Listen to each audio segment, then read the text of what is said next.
This episode of Geek-men and the Masters of the Thunder Nerds is brought to you by our sponsors, Super 7, Nerd Gear, SWA Sabers, and the Madness Entertainment Group.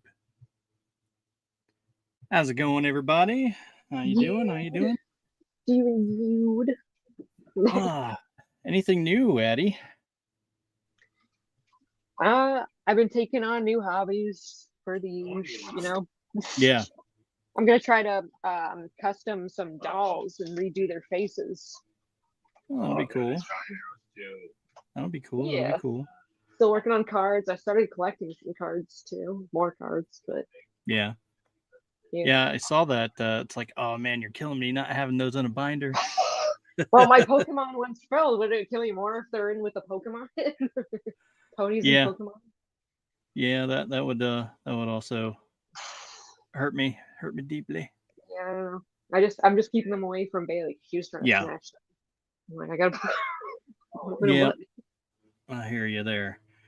I know I protected my cards too, but now I'm actually trying to get them into playing cards. Well, if they like My Little Pony, they got those. There's like a trading cards for just about anything too, you know. Mm-hmm. Especially from the 90s, though. They made cards for anything. Like all the Disney cards. I have all the Little Mermaid cards. Those are cool. Oh, yeah? Yeah, do you have the complete set, the whole thing? Yeah. It's like a bunch of scenes from the movies. Mm-hmm. I don't have the stickers. They had cards that were like a sticker on the card, so once you put the sticker off, the card's kind of useless. Yeah. I don't have those or the temporary tattoo ones, but I have all the old ones from the movie. Nice. So, want to know how much of a pack rat I am? I actually kept the stickers, even though they had nothing on them. I kept the ones that had the stickers. So it's just a piece of cardboard that I peeled the sticker off and used. I kept wrappers a little bit. I was saving wrappers here and there. I'm like, should I save the wrappers for every Pokemon card? Tim's like, no. And I'm like, well, you never know. But I'm like, I can't do that with everything because I'm already doing that with everything else. Mm-hmm. Yeah, I normally, when a new set of Magic the Gathering comes out, I usually keep one of every pack. That's, and keep the wrapper and, nice. And do you keep any to not open until your kids are older? No, I'm greedy. I open it all. If you got something good, you're like, I spent $5 on that. I want that $50 card. Right, for sure. I mean, it's only fair. Plus, they're not going to give a crap about anything. Nothing cool anyway. Yeah. I mean, I give them toys, and they don't really take care of them that well, which is an abomination to me. Because, I keep everything in near mint condition, like it just came out of the package. And it hurts me when I see like the cards are just laid out on the floor or their toys are like all over the place, and it's just like I pick it up and straighten all the limbs out and make sure it's nice, and then I set it down. I brush all Bailey's doll's hair once in a while when she plays with them a lot and they get a little ratty. I'm like, you're gonna let me fix their hair, okay? Right. Oh man. So I mean, I've bought them like a Castle Grayskull, one of the new ones, not for the movie, but for when Origins came out, and so I got them Castle Grayskull and a few of the figures, and they loved them for a little bit, and then it just became, something to clutter up, something they cluttered, and it's like well, you're not getting rid of that. I'm keeping it. If you're getting rid of it, I'm keeping it. There's no in-game ads or in-game purchases. Is it even worth your money anymore? Right. I don't know. Ghosty, you with us yet? I was just gonna doodle here. All right. Oh my goodness, you dropped your cracker. Oh no.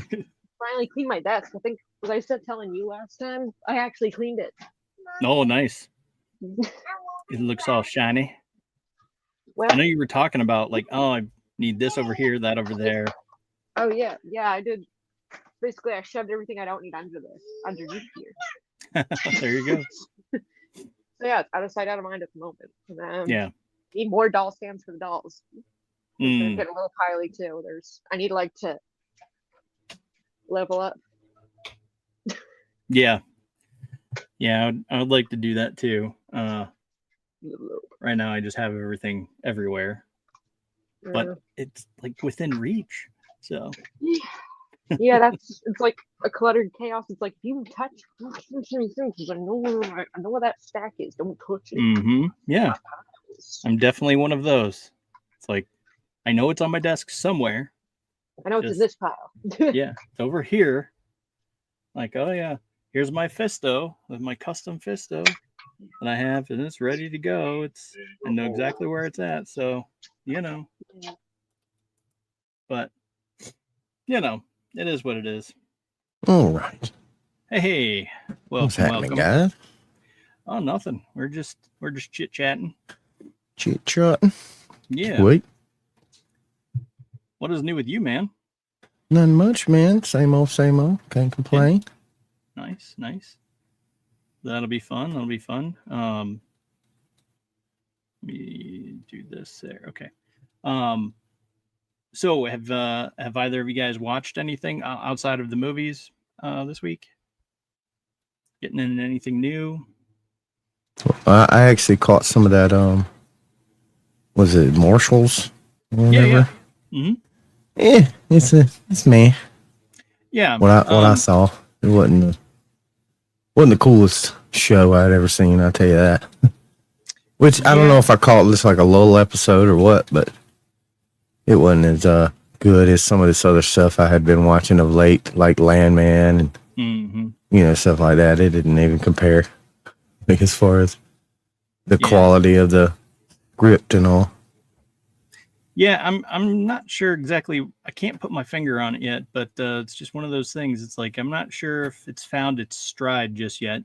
I'm glad it's getting a season 2, because I think that's what it's going to take before it finds its stride and gets its sweet spot.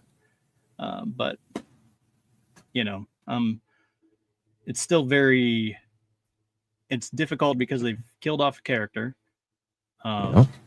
That's central to Casey's plot anyway, and his son's plot. So it's like, okay, here they're struggling through this issue, but it's also them struggling.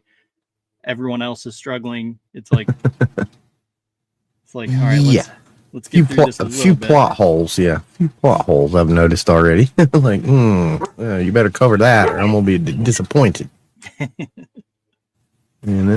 Yeah. As far as watching new things, me and Kevin have been watching Smosh like podcast videos where they're talking about like all the weird shit, like Reddit stories. They do compilations and read all the crazy things people post. Oh yeah. That's what me and Kevin do. That's our TV time at the moment. Yeah, so I mean, my kids are, doing schoolwork or talking to their little friends.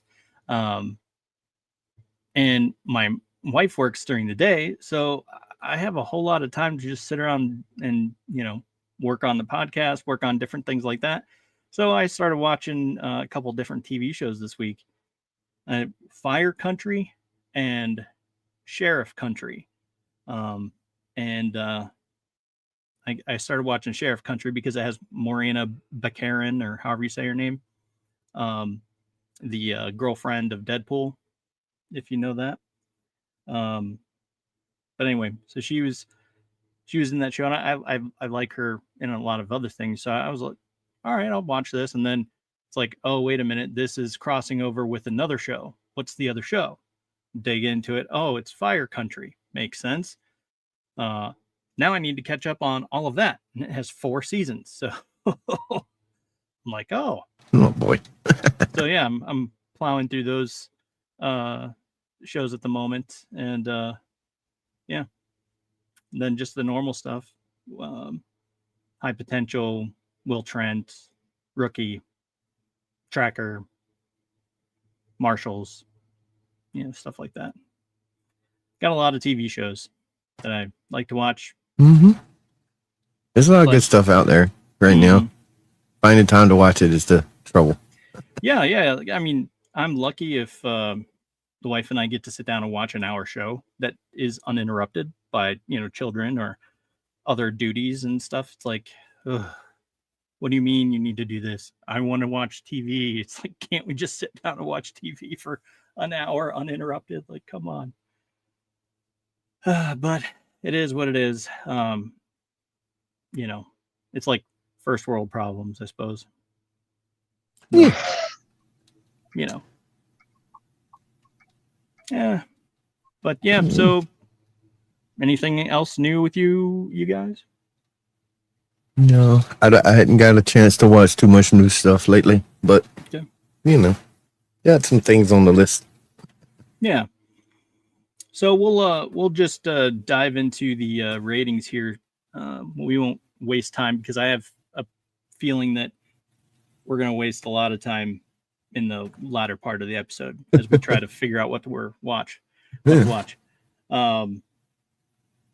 So let's dive into a fantastic fear of everything. Addie had suggested this. What were your reasons for suggesting this one? My reasons? Like what drew you to? Yeah. Yes, Bailey. Well, I thought it looked funny. I mean, I remember, this was I started on that. It's been on Netflix for a while. I don't know. Where did you find it? Because I don't think it's on Netflix anymore. Yeah, we found it on Tubi. Oh, okay, yeah. Think you can hear it? Oh, you gotta press the middle button again, Bailey. Okay. But yeah, I watched like clips of it, and it just looked funny, and I was just looking around at weird things to watch. So I like weird movies. I got it. I was raised to watch weird movies, I guess. My mom would find the weirdest indie films to watch, and we would have no idea what they are. And she would just go, "Let's watch this." Oh, that's fair. I mean, we aren't opposed to watching weird movies. I know. It's kind of all suggest. Back in the day. What was that? I mean, that's basically all I'm ever going to suggest. Is all I ever really watch weird movies. Sometimes creepy, mainly weird. I like weird, funny. Yeah.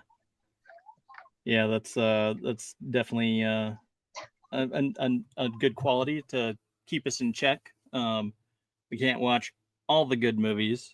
We have to watch some weird ones too to warn people or give our way in on stuff like that. Makes sense. We watch them so you don't have to necessarily, unless you like what we like. So, If you like what you see, turn on the TV and watch it instead of turn it off. Because that's exactly. Zoom did that PBS show. Get off your butt and do it. Actually, get on your butt and watch it. Nice. Yeah, I imagine that. There you go. But so let me see. Do fantastic. There we go. Okay, so a crime novelist who's researched on Victorian serial killers turned him into a paranoid wreck. Must confront his worst fears. And then so here we go. When a film executive takes a sudden interest in his movie script. So now he's like, oh, wait, you want to what? And then he, everything unfolds from there. Now, did you get to watch this movie, Ghosty? Yeah. Okay. Let's see. Let's start with you here. What were your thoughts on the movie? I actually enjoyed it pretty good. It was, I'm like Addie, it had a bunch of funny parts that I wasn't expecting to be funny. Yeah.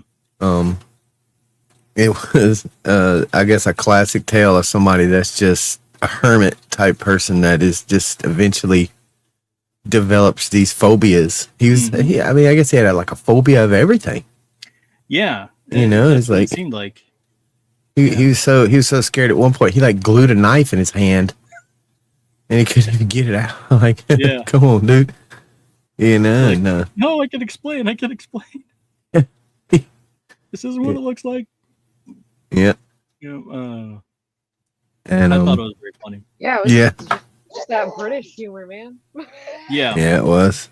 It had a little Monty Pythonish to it. Mm, Um, yeah. Not like classic Monty Python. no. But, Just like the similar undertones. humor. Yeah. Yeah, the undertones of like, here comes the joke. Like you could almost tell like how they build it up. You're like, all right, this is fixing to be silly. I know it. It just has to be. And it was. It would be. Yeah. You know, but the end really flipped me for a loop. You know, so he's like, go. How he even got away from him, I don't understand, but he did. He got away from the police after all evidence point to him being an absolute just creep. You know, he's in there, he like can't figure out how to wash his clothes, and his underwear keeps finding its way all around, and and then he's got like a trench coat on, and he's filthy. He's got his he finally pulls his hand out of his pocket, and there's a freaking 8-inch blade glued to his hand. Like, Jesus. Yeah. You know, and then so he gets away from the cops and goes back in the damn same store. Like, they ain't gonna cause a law again. You know, in normal situation, they would call him again. Yeah. Like, hey, he's back. Like, didn't you just take him away? Like, he's back. And ends up realizing that the real quote unquote supposed serial killer is one of the police. Yeah. You know, he's just like a fake police. You know, it's like traps them under the what they call it in there? It's some kind of British term for a laundromat, like a basement or something, essentially. Well, it was a laundromat, but they called it something different. Anyway, it's like a weird British name for it. Yeah. Is it the washroom or something? I don't even No, know. it's had a. It was under a trap door. What do British call basements? No, it was the name for the laundromat. The cellar. No. Cellar. Yeah, it was the cellar. Yeah, the cellar. But they called the laundromat something different, like a. Oh, it was a laundrette. Yeah, a laundrette. So he goes in the laundrette, and I was like, "What the hell is he talking about?" You know, because he said it a few. Well, then it showed it from the outside. Laundrette? Yeah, it showed it from the outside, and that was the name of the place. It was like a laundrette. I was like, "Oh, okay, I get it now." Ooh. I need to have a wash. So he ends up in the cellar with a random lady that he just bumps into accidentally at the laundrette. Mm-hmm. And the police has them all tied up, and so they have to kind of talk it. The mission they have is talking the damn serial killer out of killing them, and it works. Yeah, by telling him a stupid story about a hedgehog. He's like, "That's me, man. That's totally me. That's us. What you don't know, it's actually us. I was too was abandoned as a child. That's my life, man." That would have been really fun if they actually were brothers. I was half expecting him to find his mom or something. Just yeah, I don't know, coming back to pick up the clothes or something. Be like something weird and Britishy, like, oh, what you doing standing around there for? We're gonna go home now. Like, come on. He's like, Mom, I'm 45. I haven't yet. I thought it was pretty funny because the one guy, he's like telling his story, and he's telling them how they just basically locked him in the cellar. Yeah. Like, I used to hang around here, but then Mom would lock me in the cellar. Like, what? Yeah, his grandma. Good Lord, man. Yeah. Don't you talk about my nan or whatever. Yeah.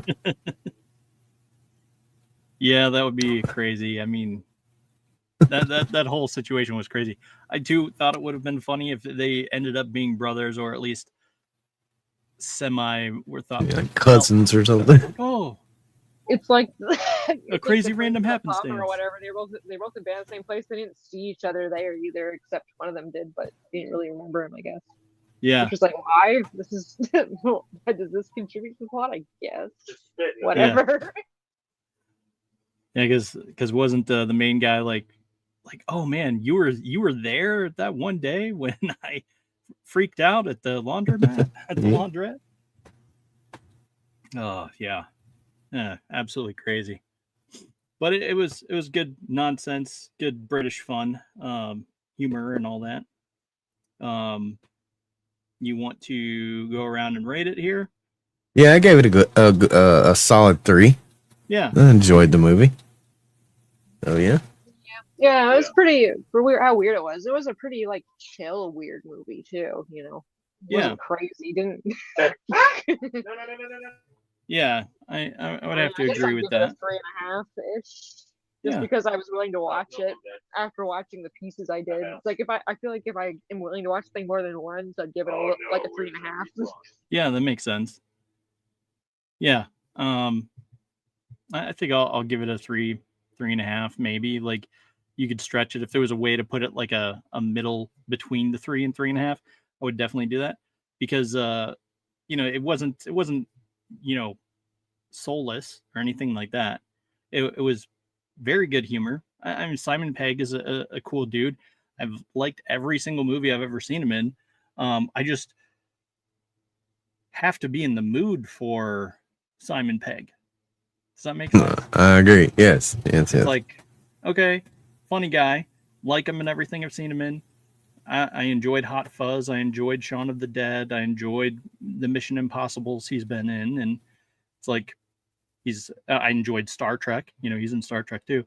So it's like, I enjoyed those movies, but at the same time, it's like, I need to be in the mood to watch his movies. You're not quite ready for the weirdness to embrace me right now. Right. Definitely an odd duck. Yeah, for sure. Comes So, to I mean, actors. it's a Simon Pegg movie, so that should. Yeah. I mean, it makes sense for them to lead the title with Simon Pegg's A Fantastic Fear of Everything. It's just okay. That makes sense. But I couldn't put that in the title because the title would be too long at that point. Right. The episode. It's like, oh yeah. Yeah, she said, so tonight is a movie / draw stream. Well, yeah. Addie's drawn. We're just hanging out and talking about movies, and she's drawn. Yeah. So you'll get to see some of this drawing stuff here. Yeah. But they're drawing stuff. All right. Well, any other words to say about Fantastic Fear of Everything? Yeah. I mean, like I say, I enjoyed it pretty good. Whenever I watch a weird movie, I always feel like it could be weirder, but that's just me. Yeah. Could have been a lot weirder, definitely. Yes. And I kind of expected it to go weirder at a few turns and twists, but it didn't. So. Yeah. It's like you expect something to go really off the rails, mm-hmm. and then it's like, okay, it didn't. That was, I'm not really sure what to make. If that's a good maybe surprise. If he has like a maybe it was like a short series, maybe we would have got more weird instead of a movie. Yeah, that makes sense. Like, I don't know that anyone would necessarily give him a series, but probably not. I mean, who wants to work with that guy for a year straight? Yeah, I'm pretty sure it would get weird. I feel like he's been in something. I know he hasn't been in.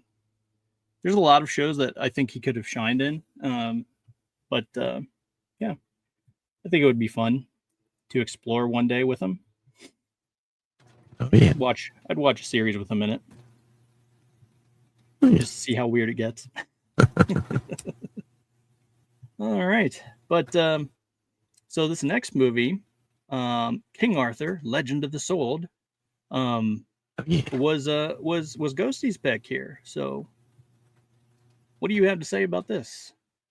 Well, I remember seeing it pretty soon after it come out on DVD, and I liked it then. And which Guy Ritchie, he's pretty good. He's a pretty good producer, director, whatever he was. Yeah. And that's how I feel too. Like as soon as you said Guy Ritchie, I'm just like, oh, okay, yeah, I'm down. Yeah. And he had an all-star cast too. because the all the actors and actresses and all were really good. You know, and it's as far as I can tell, it keeps to the King Arthur lore pretty close. You know, that's like one of the ways that it really happened, you know, or supposedly, you know, like, who really knows, but if it's even real at all. But it was supposed to be like a magical time, you know, these mages and all, you know, and I always thought like Merlin was like some kind of wizard or something, but no, he was a mage, you know, which meant they had magic, but they could control animals and things, you know, in different ways. Yeah. And then how the sword kind of chooses you, you know, and you have to choose it. So that was lore. Well, that was interesting too, because it was based on his bloodline. Right. Which was you know, weird. So it was bound to, so the Lady of the Lake binds it to the bloodline. Yeah. So therefore, anybody in that bloodline, if you're, I guess, the eldest male or whatever, it would choose you. Yeah. And you were the only one that had the power to control it, but you still had to choose it in order to completely, because you seen, you know, most of the movie, the only way you got the power of the sword to kind of come out was with the two-hand grip. Had to grab it with both hands. Well, at the end of the movie, once he finally doesn't look away, you know, he doesn't, not because he's looking away because he don't want to see his father killed. You know, because his father kills himself, but he flicks a sword in there and it stabs him in the back. The father becomes the stone. Yeah, the sword in the stone legend, you know. Yeah, the father becomes the stone, and he don't want to see that. Well, when he finally sees it, then you know, she tells him, no, that's the difference between a king and a regular person. You know, king don't have to look away. So when he finally doesn't look away, he can just, all he's got to do is grab it with one hand then, and it's razzle dazzle time, you know. It's, yeah, man. And those parts of the movie were just badass. Absolutely. You know, they used some CGI, but they used it real tastefully. Yeah. You know, I think it was a little for AI, so it was more like CGI. Yeah, for sure. And they used it real tastefully because they didn't go overboard with it. They just used it to prove a point and then got rid of it. And it was just like regular movie from then on, you know? Yeah. I feel like the one scene when he starts kicking butt and like basically decimates the whole horde of whatever they called them, blacklegs. Yeah. When he defeats the whole horde that's storming them. There's like 400 or 500 of them. Oh, dang. Yeah, that's why he's the king. Oh. And then it had some comedy in there, you know, like after he decimates him, he's like, all right, going down the hole now. Right. I've killed all 500 of them. You know, because I'm afraid of the dark. No. Yeah. Because they wanted him to go first to, you know, make sure he's in the hole, not gonna get taken away by the bad guys and all that stuff. Right. It's like, no, you go first. No, you go first. No, you go first. Okay, I'm going in the hole now. Yeah, so he kills them all, and he's like, all right, now I'm going in the hole. Yeah. It's a great scene of the movie. Yeah, for sure. Yeah. I really enjoyed that. I thought it was a nice take because, I mean, okay, I know of King Arthur. I've seen Sword in the Stone, which I know is, you know, Disney-fied version. And I've heard of King Arthur and all that stuff and other properties and stuff that do their take on King Arthur and stuff like that.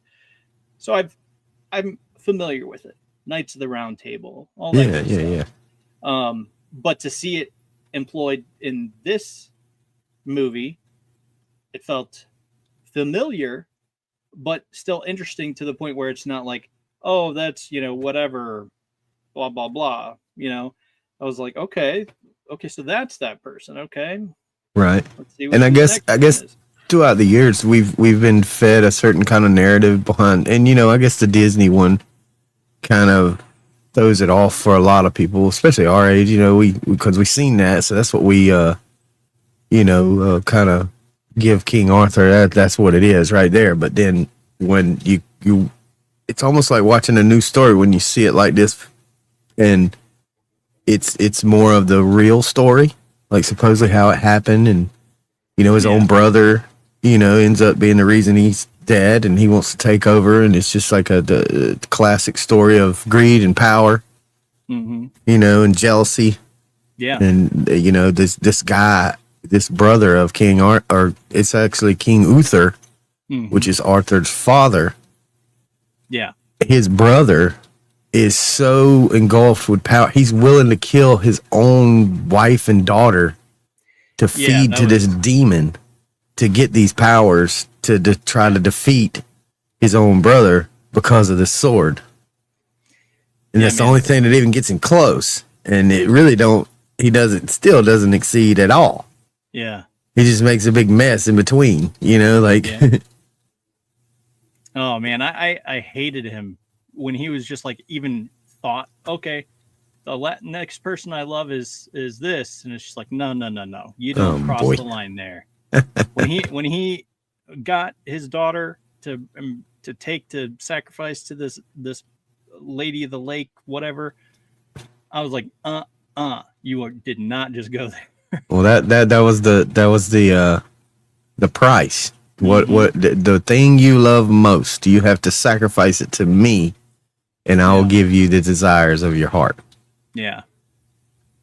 So he's good as dead in my book. Yeah. So when that happened, which is just wild, and I love the magical aspect behind it. How there's good and evil, and then there's this kind of good and evil. Stuff that's just beyond comprehension, but it still seems like it could be a thing, or based off a thing where it was somewhat, because it also goes back to like Tower of Babel type things, like in the, as they build the tower, the power gets, greater.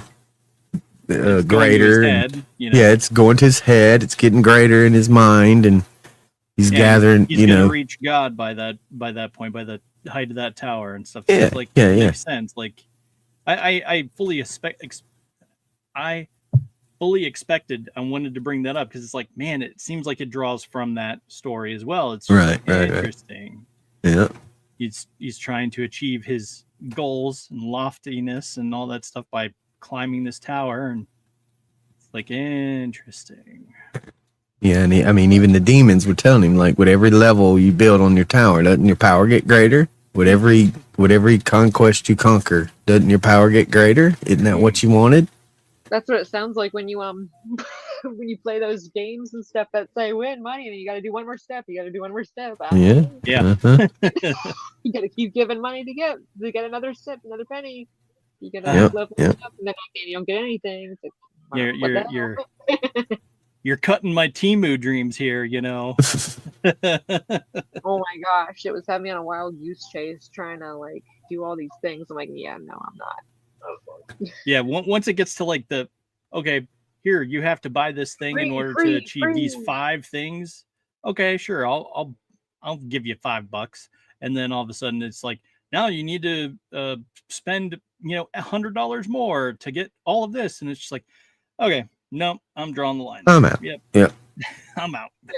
Satan's just running all these Monopoly apps. Yeah. Yeah. Absolutely wild. Another really fun part of the movie to me is when he goes to that Badlands place or whatever. Yeah.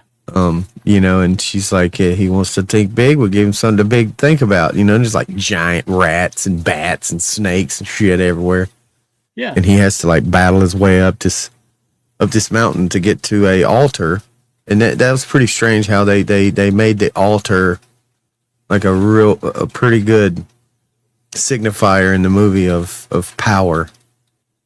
The altar, he has to touch the sword to the altar, and in the evil king's tower there's an altar, and there's always this altar, where you, and what do you do at the altar? You sacrifice, right? That's what an altar's for. So it's just strange how it's centered around that. And then when he finally defeats him, breaks the altar, so it like breaks the spell, which is cool. Yeah, And I don't care what nobody says, that demon that he turns into is one of the coolest looking bad guys you'll ever see, with the big, hook sword thing or whatever you call it. I don't know what you call it. A double one. A double scythe. Yeah, scythe. Like scythe on both sides. Awesome. Flaming cape and big skull helmet. I mean, it was just like, yes. That was insane. Bad guy. Yeah, definitely. It gave strong bad guy vibes for that, man. Yeah, and he had the cool horse with the armor, and he'd shoot fireballs with his hands, and just it was badass, man. Yeah. And then, King Arthur fighting him, he's just basically got regular clothes and a sword. Still tears his ass up, you know what I'm saying? Still kills him, so just goes to show you, all the things the devil will show you is not necessarily as terrifying as you think they are if you have the right kind of sword, right? The sword, because the sword has always been, throughout time, I think, inferred to as the word or speech, like the sword, or the pen is sharper than the sword and all this thing. Yeah. So the sword is like a spoken truth. Referred to as the sword too. Right, that's what I'm saying. It's like considered a spoken truth, or a written down truth is also considered a sword. Yeah. So it's like he had the truth and he had goodness on his side, and it stands for a sword, but it's really, that's why he was the winner. Yeah. Because his intentions were correct. Mm-hmm. Not because he was just the most powerful. It was because his intentions was the most powerful. Yeah. He was like pure of heart almost. Right. So, to an extent. I mean, as much as one can be, I suppose. Yeah, he still, grew up, in a brothel and raised by whores, and then he ran the brothel with an iron fist. So, and the beginning of the movie's real cool too, because the plot has, it gives you all the background. It don't really leave any stone unturned, or you like wondering, well, how in the world did this happen, or how did he get there? No, it tells you all that, so don't leave any of that behind. And like I said, all in all, the story itself, how they told it, was just cool as crap to me. I mean, it's a movie. That movie I've watched many times, and I always enjoy it. I was just gonna say, I was looking up stuff about like behind the scenes type things. Yeah. And one section I found was saying that this was supposed to be a trilogy of movies, maybe even the 4 movies. Grow into 4 movies, but it flopped at the box office, and I think that is entirely because of the generation that grew up with Sword in the Stone and like, that's not King Arthur. Yeah, but see, what they don't realize is that's actually way more lore in this movie. Exactly. So it was like hearing a whole brand new story when you first see it, because you're so used to the other way they tell it, where they make it even more fantastical and weird. Yeah. And bubbly almost, where it wasn't necessarily, it was complete and all out war the entire time the man was alive, until he finally is able to control the sword as he pleased, and then that created peace. Yeah. And pretty wild. And they tell you throughout the movie, even the demon squid lady, her little minions tell him, like, anytime there's good, there's always evil, and anytime there's evil, there's always some good out there. Yeah. It's a balance. It's always there. So you can't defeat either. Yeah. So as the evil grows, so does the good. As the good grows, so does the evil. So he asked the lady, well, why did you reveal the sword now? I'm not ready. My tower's not complete. And she's like, hey, you're stronger. Therefore, it has to balance out, which is why the sword got revealed. Like, I didn't reveal it. It's the side of good. I have nothing to do with that side. Yeah. The only thing I wish they could have maybe done was bring Merlin in, like introduced him, even because they showed him for a second when he was like making the sword. That she was like telling the story, so it like zoomed back to when he got this. Yeah, he steals the mage, the king mage, his spear got stolen by this evil guy that Uther, his father, has to kill. Yeah. And so Merlin steals the staff from him and creates the sword. Yeah. So it's already magical to begin with. Yeah, it would have been cool to see him like carving the runes or, you know, doing something Or that just had to do with the sword. Yeah. maybe a little cameo or something where he could speak to King Arthur and let him, you know, just some kind of words of wisdom or some kind of cool thing like that would have been pretty cool. But yeah. And maybe that's why there was going to be like a trilogy or something, you know, bring Merlin in and things like that.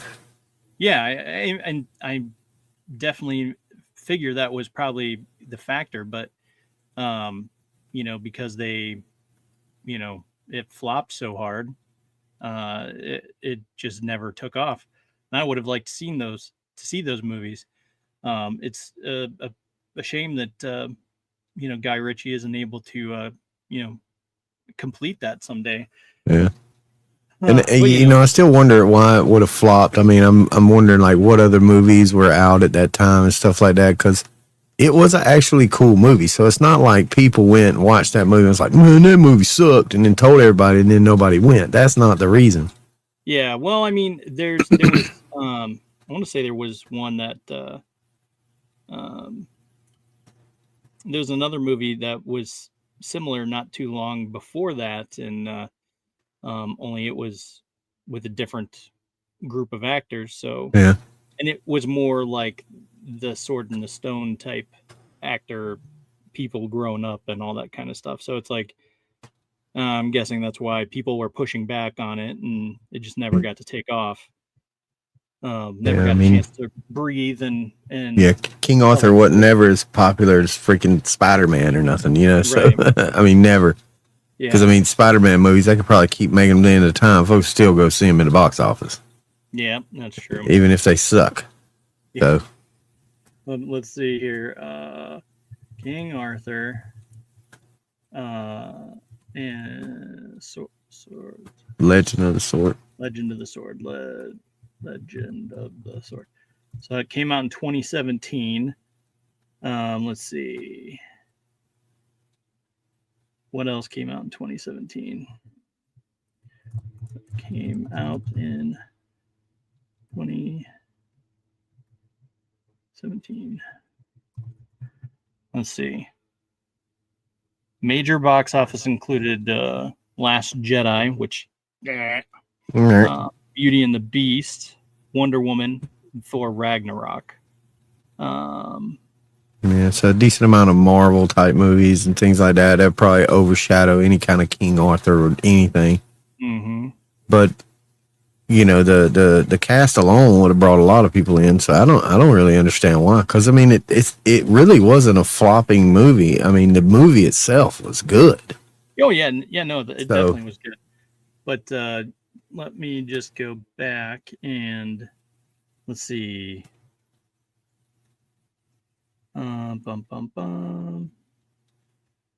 Let's see. Where's the? I want to get to the thing. Just give me the thing. So it got a 31% on Rotten Tomatoes. Yeah. Yeah, I don't understand it. I mean, even if it was completely just a made up story in all ways, it's still a really good movie. Yeah. I mean, it's a good watch if you like action movies and stuff and a little bit of comedy. And so let's see here. it had a great ending. It had all the things. It's not like it had a real crappy ending or it was just lull for 45 minutes until the action started. There's none of that. Yeah. Well, I mean, the good news is it says don't listen to critics, and then it says underestimated. I got a 6.7 on IMDb. Yeah. Let's see. Where is the dun, dun, dun. I wonder how soon it was after okay, so its budget was estimated 175 million. opening weekend, US and Canada, 315.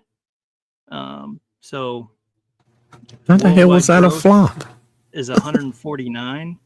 But yeah, if you look at other places, it says that it was a flop. Like, especially if you go up to trivia, it says it was supposed to be the first installment placed of a 6-film series. Ooh. Those plans were scrapped after it bombed at the box office. So I'm like, okay, but it looks like it made a decent amount of money. Maybe it wasn't enough. I don't know. Maybe it just. I'm thinking that it didn't get the turnout they wanted. Maybe the first week or two.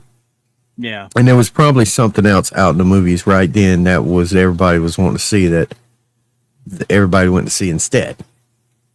And that's why they considered it a flop, because it just wasn't like instant money. Instant tons of money. I don't know. Because like I said, nothing about the movie like was crappy.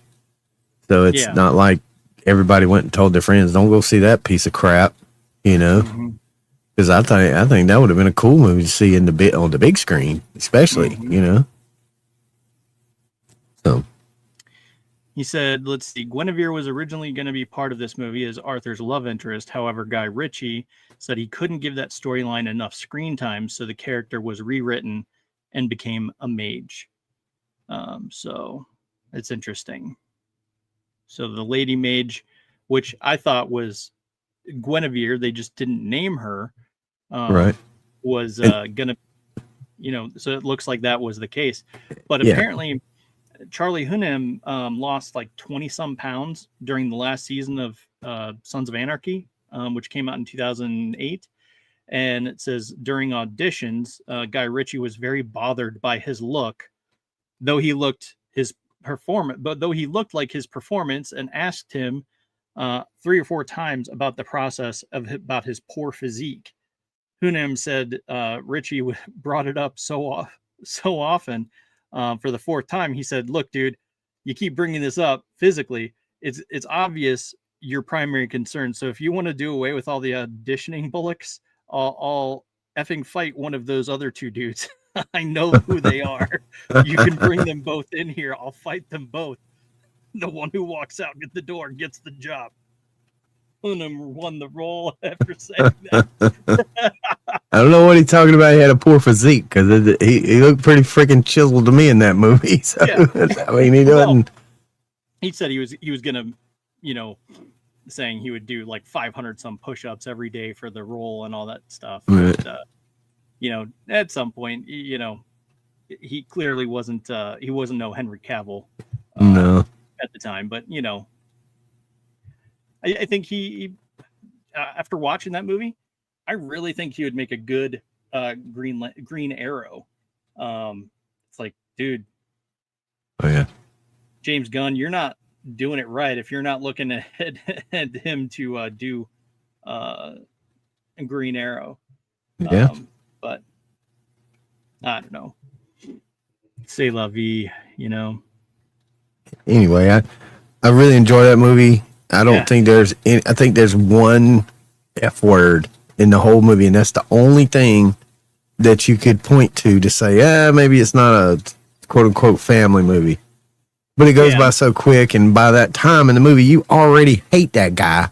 Yeah. So the fact that he says the word, it just makes you hate him worse. It just makes you hate his character even more when he's like, "Do your effing job." Like, oh yeah, you had to throw the F word in. Yeah, I didn't even recognize that he said it, because I was just like, this was okay. Either I wasn't paying attention or close enough attention, but otherwise it definitely did go pretty fast. Yeah, so that's what I'm saying. I mean, there was no real nudity. There's a decent amount of violence. Yeah, violence, that's about it. Stabbing people and stuff, whatever. The only nudity was like the drawn boobies on the scroll or whatever. It's like, okay. That was describing the octopus lady or whatever. Type characters. But it was a good movie. You want to rate it? Oh yeah, I give it a 4.5. Okay. I think it was exceptional. I've seen this movie many times. I enjoyed it every time, and it's definitely on the shareable scale. You could share it with any group, Yeah. And I think you would get good, because everybody knows who King Arthur is, but nobody has heard this side of how it's supposedly, quote unquote, really happened. So, yeah, and when you first mentioned it, I thought I was thinking of a completely different movie. So this was pleasant because I had never seen this movie before. So cool. I was down to see it. And I know Addie didn't get to watch it, but yeah, I didn't get a chance to. yeah. But I will also say that it gets a solid 4 stars for me because, like I said, it was so good, especially those like that scene when he's unleashing the fury of the sword on all those black legs or whatever they were called.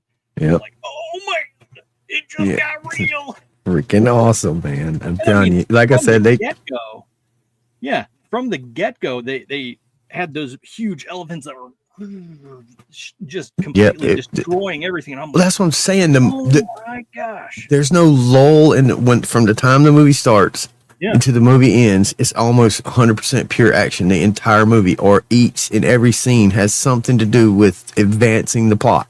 Oh yeah, totally. It's no lulls in the movie. It's no just like, well, they could have edited that out. That I don't even know why they left that. That was stupid. No, each and every scene had some kind of relevance to the plot and the grand theme of the whole movie. Mm-hmm. So it was well done. Very well done. And like I said, they used CGI, but I feel like they used it really tastefully because they only used it when he was using the sword or when the mages would talk to the animals. And like the giant eagle flying with the snake and stuff. I mean, of course, that was CGI, but it was so cool. You mean that wasn't real? There aren't animals like that are real?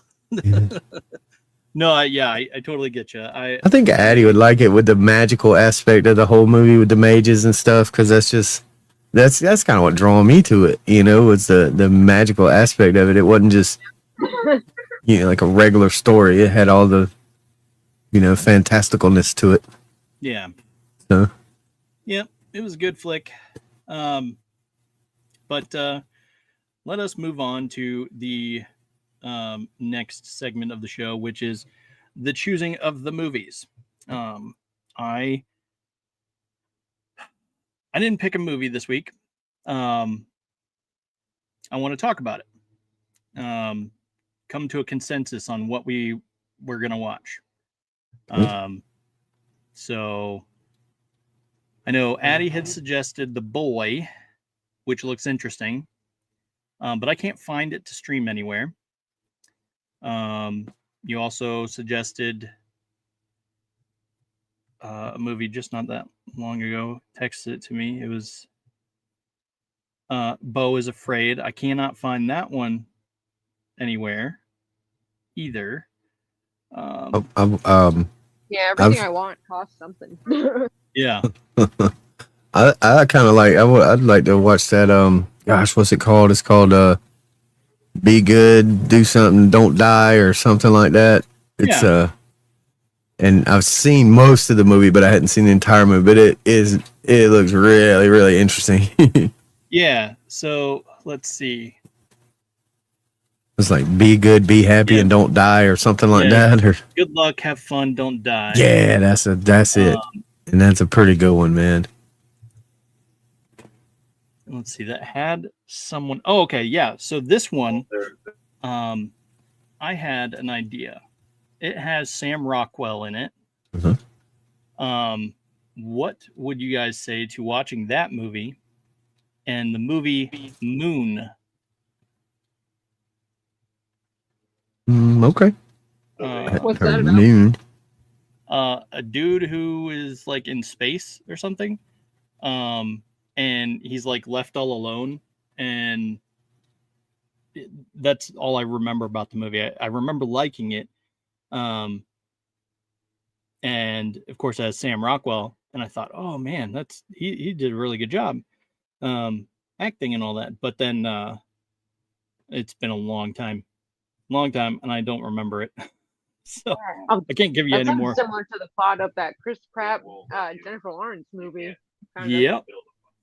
Yep. I actually think it sounds very similar to the movie with that just came out and is in theaters right now. Hail Mary. There was one movie that sounds very much like Hail Mary. So Moon is, let's see, 2009. It's a classic, down and dirty, literally science fiction film with a baffling mystery that challenges the viewer alive in the shoes of the protagonists. Let's see. Okay. Yeah, looks fun. Sam Bell, 3-year shift at a lunar mine is finally coming to an end and looks forward to his reunion with his wife and young daughter. Suddenly, Sam's health takes a drastic turn for the worse. He suffers painful headaches and hallucinations and almost fatal accident. He meets and appears to be a younger version of himself. Blah blah blah. And have you seen that M. Night Shyamalan movie, Old? Yes. That one was funky. Yeah, that one was funky, and that's the other thing. I don't really remember too much about that one either. But there was something. There was this one. This came out, and then I remember seeing him in the Iron Man, and I was like, "Oh, okay, cool. He's in it. That's cool." But I really like The Menu too. That's a good one. Yes, yeah, The Menu is good. Oh, he was in Sunshine. I didn't realize that. But there's something about. Let me see. So there's that. There's Good Luck, Have Fun, Don't Die. Let me see. I believe we can watch that one.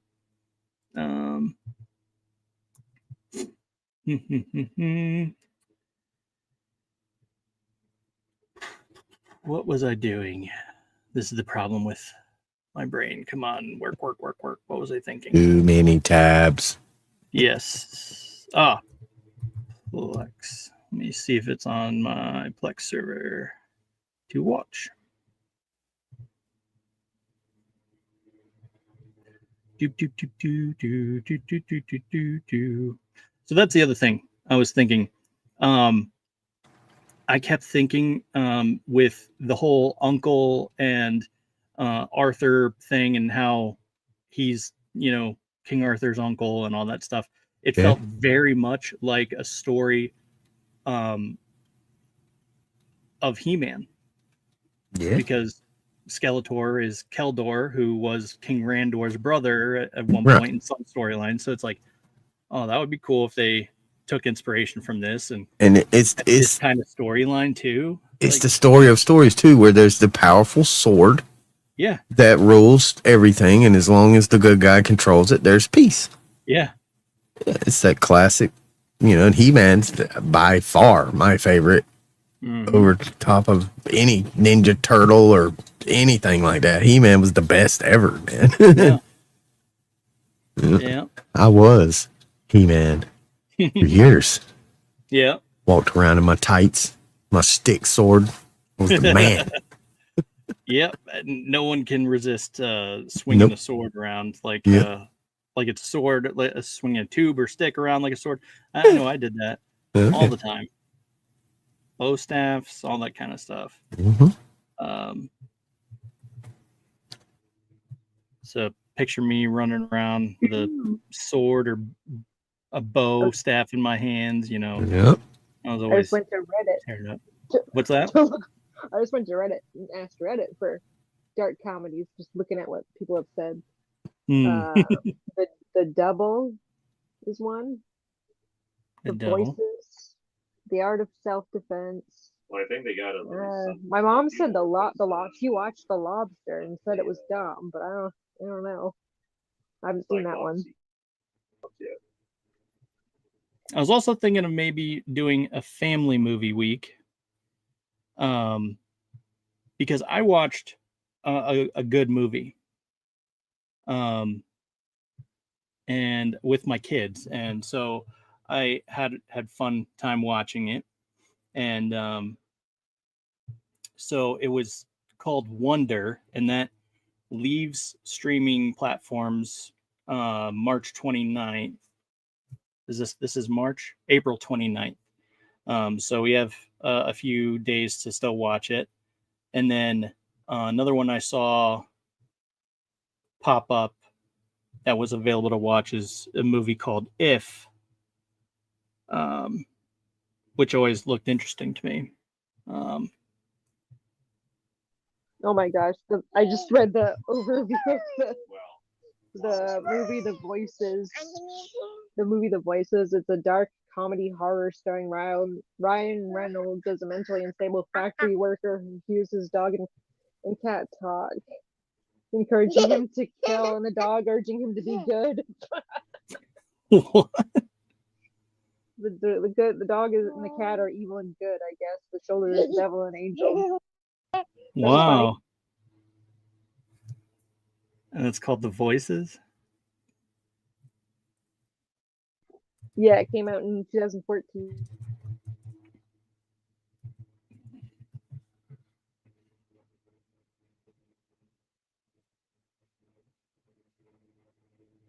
Oh, wow. Okay.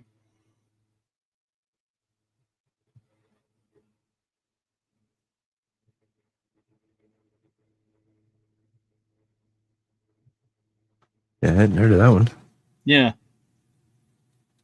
We could watch Frozen. Yeah. All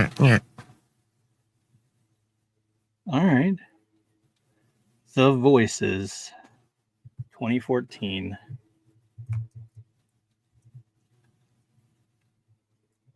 All right. So we have The Voices. And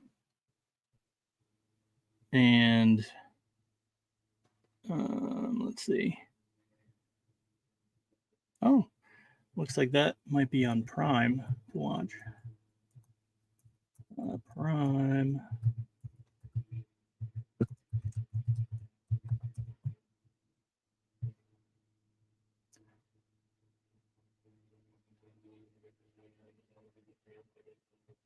Okay, sure.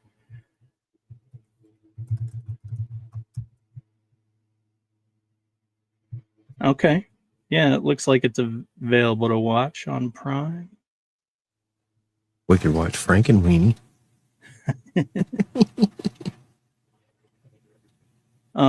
Okay, so there's also what about Crime 101? What do you think of that? What's it called? Crime 101? Yeah, Crime 101. I haven't seen it. And it says a master thief and insurance broker join forces for a big heist, while a determined detective pursues them to prevent a multi-million-dollar crime. It's got Chris Hemsworth, Halle Berry, et cetera, et cetera. There's a funny, weird movie that, let me see. It's coming out this year, if it hasn't yet. I didn't look at the release date. But it's called The Sheep Detectives. It's rated PG. Yeah. It comes out a little later this year. I think in May. Yeah. Oh, okay. And it comes out 2016. It has Hugh Jackman and a bunch of different voices like Bryan Cranston and stuff like that. But May 8th, 2026. So I will definitely be on the lookout for that one, because I think despite it seems kind of like cheesy, if you get down to it, it's actually sounds kind of fun. I don't know. Because here are these sheeps where these sheep where this talking sheep too, yeah, they're all talking sheep, but it's because this dude, the shepherd, used to read books to them while they're grazing in the field, and then he stops and he said, okay, that's it for tonight, and let's get some rest. And he goes and closes the door, and then he wakes up and he's actually dead.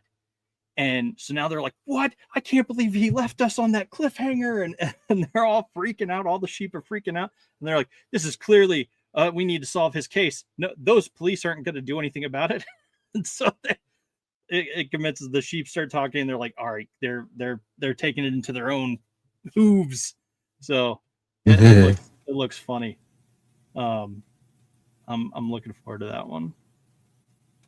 So yeah, but for me, I plan on watching Masters of the Universe.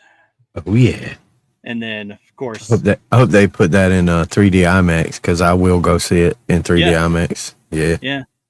I plan to as well. I'm just waiting on the show times to, for it to be able to buy tickets. So, tickets haven't gone on sale for my theater. So, when's it officially? Is it officially out now? No. Memorial Day weekend, I think. Okay. Yeah. And then the following week, June 5th is no. I have that reversed. So it comes out June 5th. And then May 22nd, the May 22nd movie is Star Wars, Mandalorian and Grogu.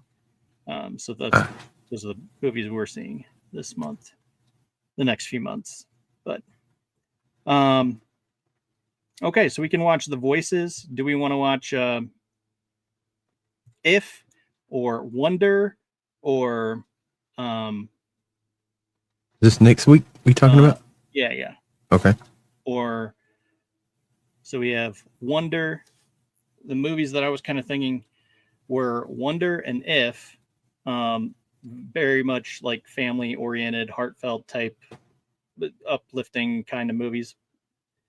I think to an extent. There was one just thrown out there for another kids movie. There was a movie called like Luck or Lucky or something. I was watching that and that was pretty good kids movie. Yeah. It was like on Netflix, I think. Yeah, I think it's on Netflix. I know it was on Prime originally. Or not Prime. It was on Apple TV or something. Oh yeah, maybe. I don't remember. And then that's where it started. It was cool. Yeah. So let's see. I'm good for I'm good for whatever with that because I don't know any of those movies. So we have. Go ahead. I want to watch The Voices at least at some point. Yeah. For sure. So I'm gonna write that down.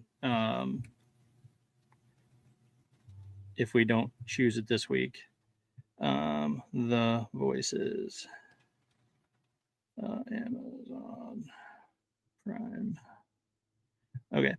If we don't watch that this week. So hang on, we're going to read through the movies and then we'll choose. Bee's life is taking an extraordinary turn when she gains the ability to see people's imaginary friends. As soon as she meets Cal, who's trying to pair these beings with new children. Okay.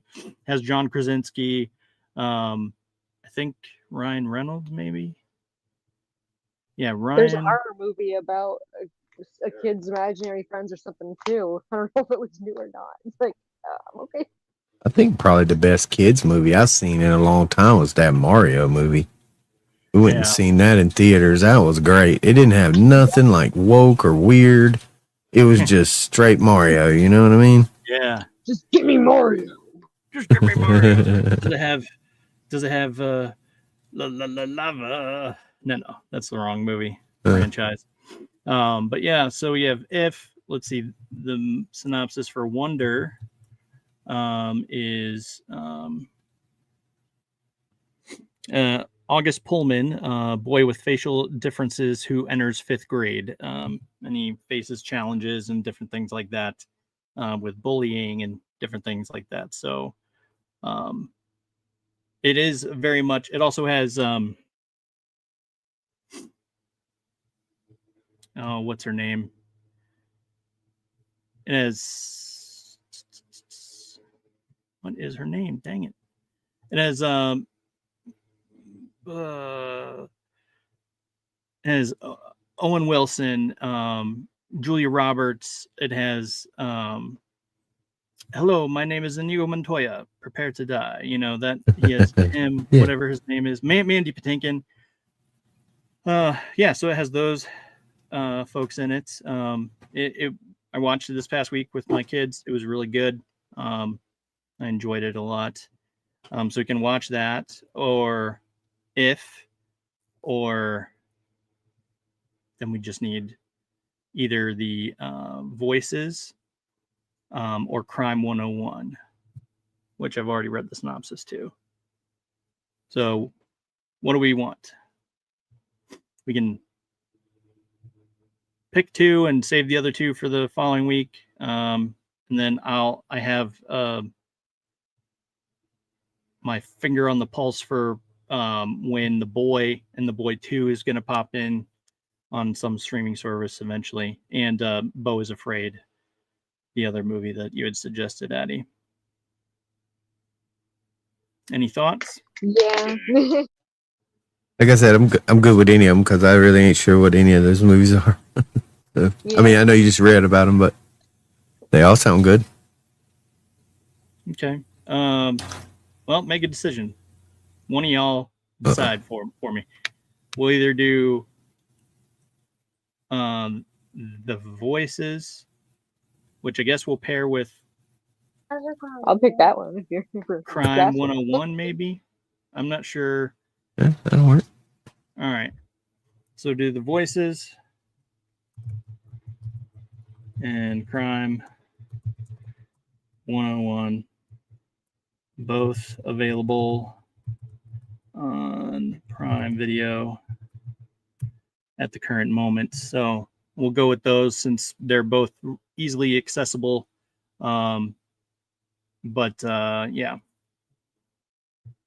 Yeah, we'll go with that for next week. All right, man. Sounds like a plan. All right. All right. Addie, you have a show tomorrow, right? Yep. Tomorrow at 4 to 5. Sometimes we've been doing a little longer than 1 hour. I'm not sure what the steady time will be. Okay. But 4 to 5 at least. EST. Okay. Cool. All right. So we got a show tomorrow with Addie. And then on Sunday, we have Talon Crew, where Ryan and I go back and watch an episode of Smallville and 2 episodes of Power Rangers. We're currently on the first season of Smallville, and we're watching season 6, Power Rangers in Space, the franchise that single-handedly saved the franchise from cancellation back in the day. Thank God. And so, yeah, we're watching those currently, and we're on like episode 20 something or other of Power Rangers. So we'll be watching those Sunday. And then on Monday, I don't have anything. Monday Madness, maybe we have a guest on. Yeah, we have the movie guy Monday. Yeah. You and get his name. I forget his name too. Dang it. Damn it. And anyway, he's an independent movie producer, and he is fantastic. So tune in Monday at 7 p.m. Eastern or 6 p.m. Eastern for Monday Madness. This guy's awesome. Yeah. He actually made the movie that we currently have airing on the network. And it was, Montana Free. It was Montana something or other. I'm really sorry. I'm getting it all messed up in my head, but Missouri Breaks. Missouri Breaks. Damn it! I was close. Yeah. So yeah, it's really good. Oh wait, no, he says he'll be here 4:20. Oh, 4:20. That's right. He told me that. Yeah. I thought he said it was Monday, but he said it was on 4:20. It was the Monday Madness on 4:20 is when he'll be here. That's right. Okay. So we have Jared Chrisman and Daniel Riley. Sweet. So yeah. And then Tuesday we will be interviewing DM Ray. Addie and I will be interviewing DM Ray. Yeah, he's a cool guy. I met him. About his Madcaps, which is going to be releasing next Thursday. So we're excited to review those. Did you get those the issues I sent over, Addie? Oh yeah, I'll be able to go over those tomorrow. Yeah, cool. Yeah, and then afterwards is another issue of It's Frickin' Figures, and then we'll be back next Friday with Crime 101 and The Voices to review those.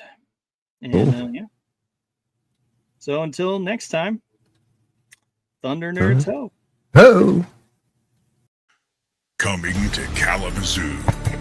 An event so epic that it must be seen to be believed. A celebration so grand it spans 3 days. Kalamazoo Comic-Con. Join us April 10th through 12th, 2026 at the Kalamazoo Expo Center, 2900 Lake Street, Kalamazoo, Michigan. Doors open Friday from noon to 7 p.m., Saturday 10 a.m. to 7 p.m., and Sunday 10 a.m. to 5 p.m. Meet legendary comic guests like Andrew Petboy, Bart Sears, Bob Hall, Corinne Roberts, Dan Monroe, Danica Davidson, Paul D. Story, Randy Zimmerman, Roger Schultz, Scott Grosema, and Tim Seeley. They're all ready to sign, sketch, and share stories from your favorite comics. And that's not all. Rub shoulders with other special guests including Blake Foster from Power Rangers, Daniel Logan from Star Wars, Hunter Dino from Power Rangers Dino Fury, Jason Douglas, the voice of Attack on Titan, Megan Shipman from My Hero Academia, Morgana Ignis from Hell of a Boss, Natalie Von Sistine from Dan to Dan, Tiffany Vollmer from Dragon Ball, Young Ye from Like a Dragon, Georgina Leahy, Christina Gailey, Christine McCulfer, Jesse Milo Miles, Kristen Simmons, and the amazing Pink Opal cosplay. Dive into non-stop activities, thrilling panels and Q&As, autograph sessions, photo ops with stars, a massive exhibit hall packed with comics, merch, and collectibles, artist alley showcases, epic cosplay contests, gaming tournaments, kids zones for family fun, and so much more to geek out over. Don't miss this ultimate celebration of comics and pop culture. Grab your tickets now at grcomiccon.com. Prices start low with 3-day passes for the full adventure. We'll see you there, heroes.